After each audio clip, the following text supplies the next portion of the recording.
Самбас та бүхэн дэмдэрхий. За Cryptoverse-ийн ээлж нэг дугаар ихэд бэлэн боллоо. За энэ дугаар дээр би нэг биелэх гэж байгаа хэрэгтэй. Binance-ийн Mystery Box байгаа. Би Mystery Box гэж нэрлсэн. Тэгээ би ямар хүнд хөөгөр хамгийн их donation юм хийсэн хүнд өгч чаа. Тэгээ дотор нь юу ч хийж магадгүй. Би лото маш тий. Заарсан тэгээ энэ вишн дээр лайк тавиад комент хийчих юм бол тэгээ random байдлаар сатруулах гэж тий. За окей. За бас нэг бэлгийн манаас их өгсөн байгаа. За ингээд хавч аим пичний юм дуурж байгаа. Цааш нэг бэлэг өгөрсөн байгаа тий. За тэгээд юу басаа? Энэ дугаар эхлэх өмнө хэрэлээ нэг өмнөх дугаарын манай скийг оруулж ирсэн баг. Энэ дугаар дахиад оруулах баг. Ерөнхийдөө нэгдүгээр хаашаа цавлах вэ гэдэг зураглалыг бол өмнө нэг ярьжсэн тэрний дагуу явж байгаа шиг байна. Одоо нэг Трампын дөхтэй холбоотой памп явна гэж ярьжсэн тий. За тэгээд CPI бол том битэй байсан. Тэгээд хүлээлтийн дагуу гарсан. Яг тэгээд энд таасан юм шиг хэлсэн байсан. Хүлээлтийн дагуу гарах, хүлээлтийн дагуу гарах гээд. Тэгээд сэргэлт явагдах гэдэг. Sorry хайд утсан байгаа шүү. За тэгээд үүнтэй холбоотойгоор бас нэг аюултай индекс өссөн байгаа. Тэр нь болгоод Альцба шунлын индекс. Альцба шунлын индекс. Буцаад ер нь бол айгүй төвөгс гэсэн байдалтай сая хэсэг байсан. Тэгтээ буцаад шунд руу орсон байлгүй дээ. 75 таа болсон байна. За тэгээд 10 10x research-ийн гаргаж ирсэн тэр зургийг дахиад та бүхэн ингээд сануулчих. Ингээд бол хань шиг иймэрхүү байгааг хөдлөх баг шүү гэдэг зүйлийг бол 10x research гэх юм бол өмнө хэлсэн байсан. Бид нараас дугаар дээр оруулж хэлсэн байсан. Тэгэхээр би хийсэн гэсэн үстэй. Тийм шүү. Тэгээд хийсэн гэсэн. Тэгэхээр тэр их бодит байх магадaltaй учраас тийг та бодолцож үзэж цас зээл дээр позишнгаа эзлээрэй гэж хүсье. Тэгээд ерөнхийдөө яг зүгээр сонсож байгаа юм байх юм бол ямар нэгэн байдлаар яг Трамп мэдээж гарах нь ойлгомжтой ингээд сонсод лаав. Тэгэхээр тэр памп бол орж ирнэ. Харин тэрний дараагаас баг зэргийн зах зээл жоохон уналтын үйл орж болов гэсэн таамаг ерөнхийдөө байсан шүү. Альцба шунлын индекс.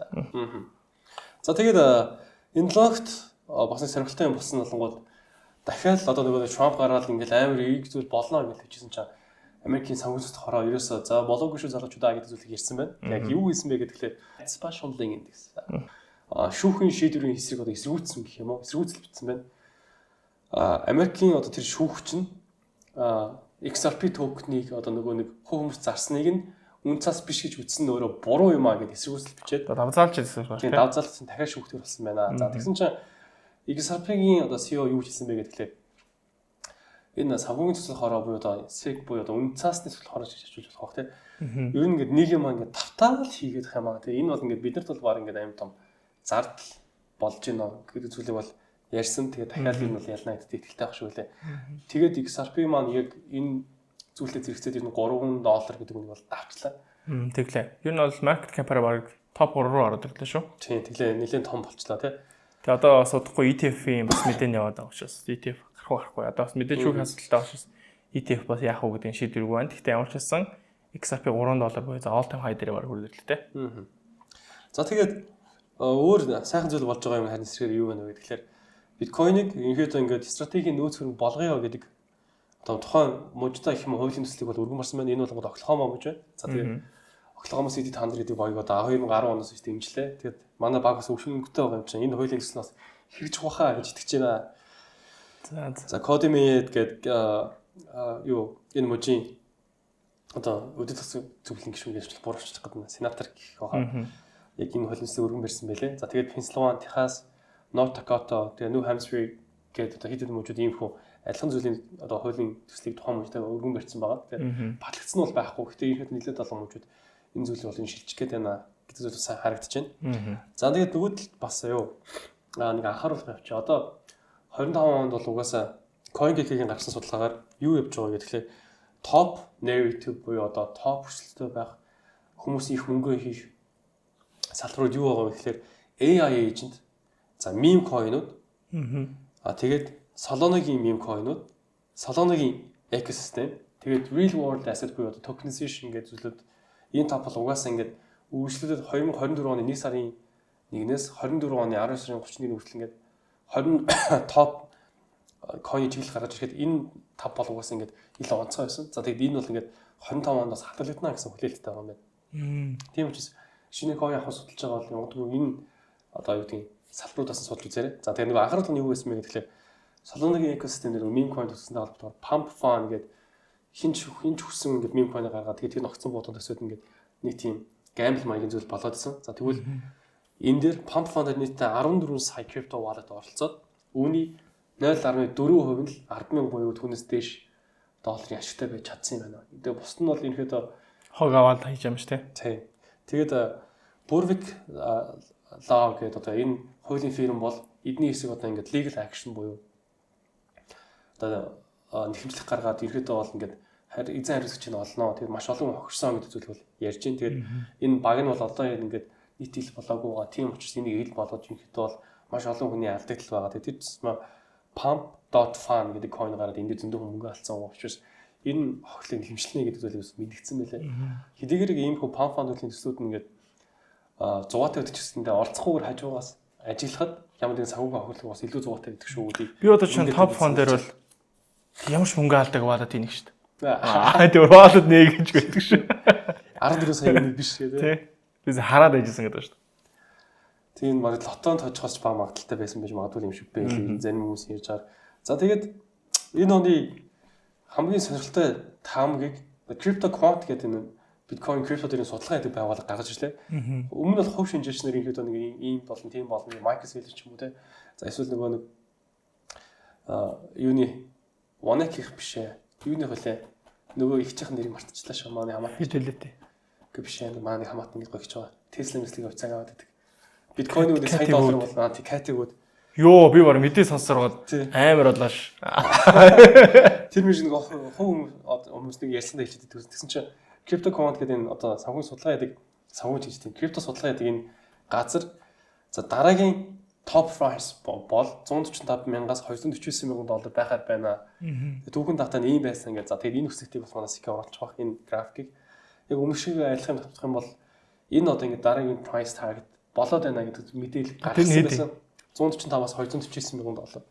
Тэгээд эдний үзэж байгаа болонгууд 520 тэрбум долларын одоо ингээд шинэ мөнгө урсгал криптол орж ирнэ. Тэгээд үнийг энэ түвшинд авчнаа гэдэг зүйлийг бол хэлсэн байна. 25 онд. За хэвтэн тэр батлаатай байх уу гэдэг мэдэхгүй.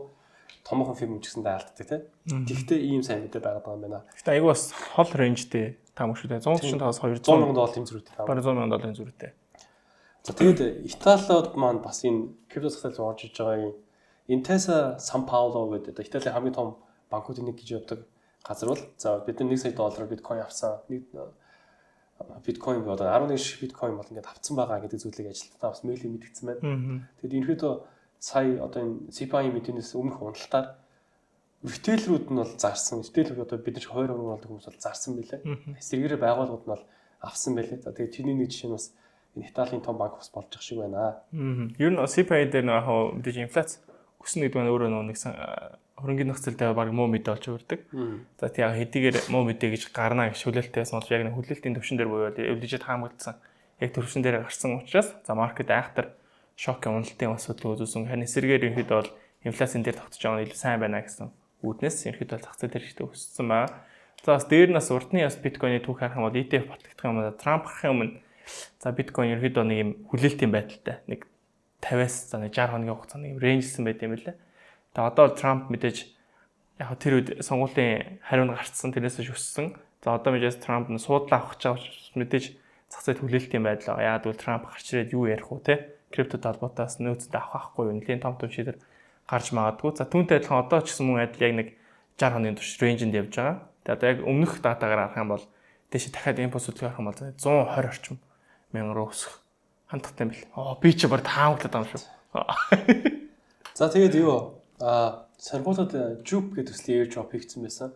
Тэгээд та магадгүй самсргүй байдлын төсөл бас шалгацсан байж магадгүй шүү. Шалгуугийн систем дээр сэтгэвтэй байсан бол шалгаж үзээрэй. За тэгээд Plume гэдэг PLUME гэдэг шинэ төслийн одоо airdrop явж байгаа. Энэний даалгаврт бас ямархан учраас таны бас хийж үзээрэй. За тэгээд Alteria гэдэг нэг төсөл 160.3 сая доллар татсан байсан. Chain analysis хөрөнгө оруулсан байсан ба. Тэгээд энийг бол airdrop хийх гэсэн мэдэхгүй гэхдээ та сайтаа нэг ороод юу хийх гэдэг нэг сонирхоод үзэж ирэх гэж хэлмээр байна. За тэгээд Binance Labs-ийн цөөн Монголыг Most Valuable Builder гэдэг төсөл болонгууд одоо 9-р үлрэлтээ бол дахиад шинэ төсөлд авна. Шинэ төсөлд авах хугацаа 2-7 хоногор сонгосон байлээ. Магадгүй хүссэн үлээсэн төсөл орж ирээгүй гэж магадгүй.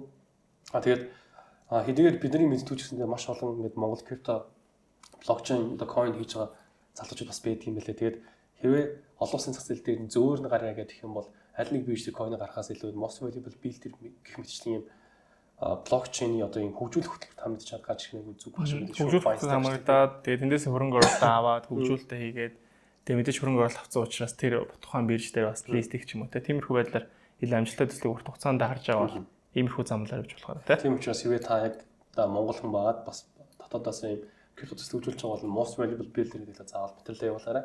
За ингээд миний хүрэх мэдээллийн үргээ дуусч байна. За ингээд ямарсан mystery box-ыг хэрхэн хавтлаараа мэдсэн байх. Тэгээд ямар нэг байдлаар шаардлага хангасан хүмүүсээс нөхчин. Тэгээд та бүхэн крипто дээр арилж байгаа хэрэг бол Binance биржийг сонгож арилж байгаарай. За Forex сонсч байгаа бол XM болон MFT гэсэн брокер даамдаж ажиллаж байгаа. За доор тус бүрийн линкүүд нь байгаа. За мөн өөрийнхөө хөрөнгөөр биш за фондын асуудалж амаар байл за мот фонд дээр BTC 100 гэсэн кодыг ашиглаж болж байгаа. Тэгээ энэ яаж байгаа гэхээр за мэдээж нөгөө $25,000 данс чинь авах юм бол бэлгэнд нь $5,000 данс ч юм уу тэгээ бэлгэнд өгч юм л. Тэгээ бэлгийн бас боломжтой байгаа шүү. За ингээд бидний хамгийн сүүлийн дугаарыг хүлээж авч үзсэн та бүхэндээ баярлалаа. Гэшэж байгаа. Special link гэсэн.